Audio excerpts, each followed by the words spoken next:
महाकुंभ। जाकी रही भावना जैसी, महाकुंभ देखी तिन तैसी। 144 साल बाद अद्भुत खगोलीय संयोग में सनातन आस्था के इस सबसे बड़े उत्सव की पृष्ठभूमि पर सबके लिए कुछ ना कुछ था।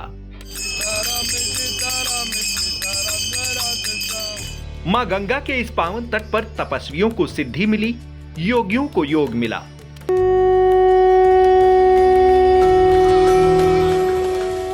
श्रद्धालुओं को पुण्य, व्यापारियों को व्यापार और विपक्ष को मुद्दे मिले। लेकिन सरकार को क्या मिला? इस महाकुंभ को आर्थिक मुनाफे की नजर से मत देखिए, बल्कि ये देखिए कि कैसे बीजेपी ने इस महाकुंभ की जमीन पर भविष्य के सियासी बीज बोए। कैसे सनातन आस्था की चमक में विपक्षी सियासत को चकनाचूर कर पूरे देश को एकता के सूत्र में बांध दिया। कैसे इस महाकुंभ के जरिए जातीय दीवारों को बीजेपी तोड़ने में कामयाब रही। वो कौन सा नया मंत्र है जिसमें विपक्षी राजनीति स्वाहा होने वाली है? बीजेपी ने नई सियासत का एक ऐसा पिलर खड़ा कर दिया है जिसे तोड़ पाना अब शायद किसी भी दल के बस की बात नहीं होगी। आइए देखते हैं महाकुंभ में एकता के इस मंत्र से कैसे बदलने वाली है भारत की सियासी परंपरा और कैसे दुनिया के इस सबसे बड़े धार्मिक अनुष्ठान ने भारतीय राजनीति की नई गाथा का शंखनाद कर दिया है।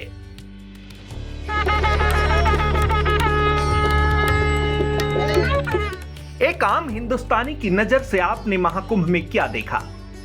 धार्मिक उद्घोष की घनघोर धुन, धर्म ध्वजावाहक सन्यासियों का समागम,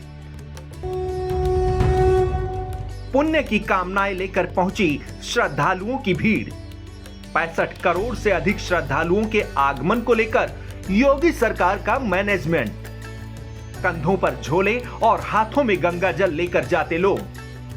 लेकिन जो आपने नहीं देखा वो ये कि इस महाकुंभ के जरिए पूरे देश को सबसे बड़ा संदेश मिला। ये संदेश सनातन का है, धार्मिक एकता का है। लेकिन इस संदेश के पीछे है वो सियासी भविष्य जिसे साधने में बीजेपी कामयाब रही तो भारत में विपक्षी राजनीतिक दलों की सारी मुरादें धरी की धरी रह जाएंगी।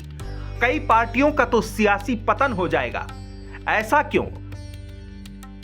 क्योंकि ध्यान दीजिए तो बीजेपी अब तक देश भर में हिंदुत्व के एजेंडे पर चलती आई है।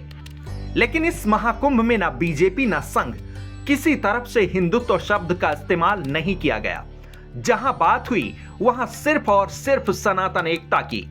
विश्व भर में सनातन संस्कृति और इसकी चमक दमक की बात की गई। कहीं भी धार्मिक एकता और हिंदुत्व को लेकर एकल बयान भी नहीं दिए गए। यानी कि बीजेपी का उद्देश्य पहले से ही साफ था, पूरे देश में बिखरी जातियों को सनातन एकता के एक सूत्र में बांधना है। धर्म को लेकर देश भर में कई तरह की कमजोरियां हो सकती हैं, लेकिन सनातन एक ऐसा सूत्र है जिसके जरिए जातीय जंजीरें टूट जाती हैं। और बीजेपी महाकुंभ के जरिए एकता के इस संदेश को देश भर में पहुंचाने में कामयाब रही है। महाकुंभ को बीजेपी ने सनातन संस्कृति की पुरातन विरासत के साथ साथ इसे सनातन एकता का भी रूप दिया। इसकी झलक महाकुंभ के दौरान भी देखने को मिली। धर्म और जाति की भावनाओं से उठ उठकर हर श्रद्धालु ने खुद को सनातनी बताकर संगम तट पर आस्था की डुबकी लगाई। महाकुंभ में हर वो भेद मिट गए जो अक्सर जातीय गुटों में परिभाषित किए जाते रहे हैं। महाकुंभ में पहुंचकर हर एक श्रद्धालु सिर्फ और सिर्फ सनातन धर्म का सिपाही बन गया। प्रधानमंत्री नरेंद्र मोदी ने भी महाकुंभ के समापन पर इसे एकता के महाकुंभ का नाम दिया। प्रधानमंत्री ने फेसबुक पोस्ट के जरिए लिखा, महाकुंभ संपन्न हुआ, एकता का महायज्ञ संपन्न हुआ।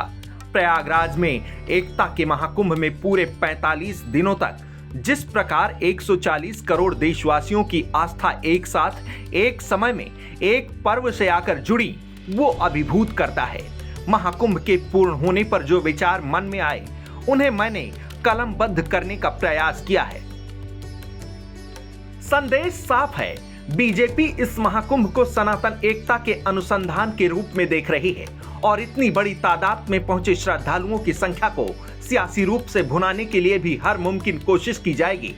महाकुंभ में इस बार 65 करोड़ से अधिक श्रद्धालु पहुंचे, मतलब लगभग देश की आधी जनसंख्या ने महाकुंभ में अपनी आस्था की डुबकी लगाई और जो महाकुंभ आया और यहां से वापस गया वो अपने साथ सनातन एकता का संदेश लेकर गया। लेकिन सवाल यह है कि क्या जितने श्रद्धालु महाकुंभ पहुंचे वो सभी बीजेपी को वोट करेंगे? इससे भी बड़ा सवाल यह है कि अगर इतनी ही संख्या में 1% में बीजेपी का वोट बैंक बढ़ता है तो फिर इसका परिणाम क्या होगा? 2024 के लोकसभा चुनाव की बात करें तो बीजेपी को ऑल ओवर इंडिया कुल 24 करोड़ वोट मिले थे। अब बीजेपी को इस 65 करोड़ की तादाद से बड़ी उम्मीद है, इसीलिए लगातार हिंदुत्व की पॉलिटिक्स से ऊपर उठकर अब एकता का संदेश दिया जा रहा है।